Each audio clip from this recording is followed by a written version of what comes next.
C'è un problema come vanno a scuola i ragazzi, quindi non tutti sono vicini al plesso scolastico, quindi hanno delle difficoltà oggettive anche i genitori di portarli a scuola.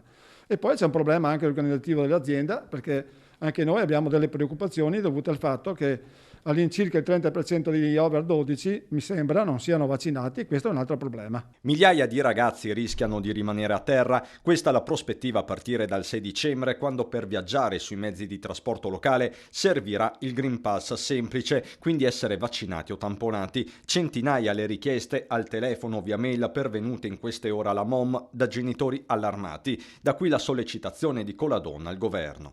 Quello che mi preoccupa è capire le linee guida, capire quali sono le indicazioni e darle correttamente a chi poi utilizzerà anche il mezzo pubblico. Che il nodo sia delicatissimo, lo ammette lo stesso prefetto di Treviso. In ballo d'altronde c'è il diritto all'istruzione e il coinvolgimento delle famiglie nel percorso di vaccinazione, anche quelle più restie. È chiaro che bisognerà operare con gli strumenti che ci sono e quindi laddove non c'è un obbligo bisognerà anche capire, sì, si potrà lasciare il ragazzo a piedi, ma insomma anche questo avrà sicuramente dei risvolti non positivi, quindi speriamo che anche questo sia un modo per convincere magari qualche genitore riluttante come dire, a fare questa scelta. Sempre collegato al mondo della scuola, l'obbligo vaccinale per gli insegnanti, prospettiva che nella Marca non dovrebbe però avere ripercussioni pesanti. Ci sono naturalmente quella frangia di docenti che non si è vaccinata, che continua a non vaccinarsi, che non fa neanche i tamponi e che ha deciso appunto di non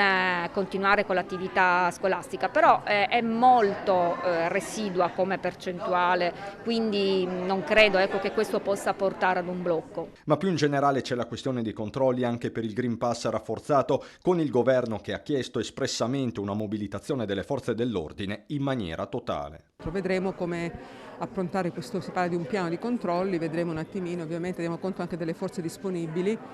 Non sarà facile fare controlli a tappeto evidentemente, quindi si spera sempre nel buon senso degli operatori economici, quindi di coloro che devono in primis verificare che chi entra abbia il Green Pass, il nuovo Green Pass